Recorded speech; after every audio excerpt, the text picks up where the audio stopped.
तुर्किया इंतखाबात इब्तदाई नताइज में सदर उर्दवान को बरतरी हासिल। तुर्किया के सदारती और पार्लिमानी इंतखाबात के बाद गिनती का अमल इस वक्त जारी है। इब्तदाई नताइज के मुताबिक सदर उर्दवान को बरतरी हासिल रही। तुर्किया मीडिया रिपोर्ट्स के मुताबिक तुर्किया में सदारती और पार्लिमानी इंतखाबात में 63% वोटों की गिनती मुकम्मल कर ली गई।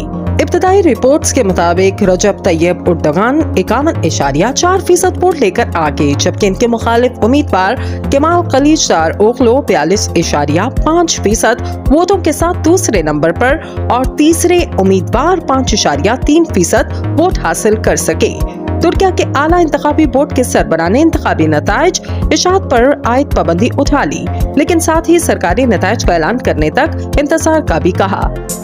तुर्किया की तारीख में आपको बताते चले कि पहली बार 24 पार्टियां 151 आजाद उम्मीदवार इंतखाबात में हिस्सा ले रही हैं।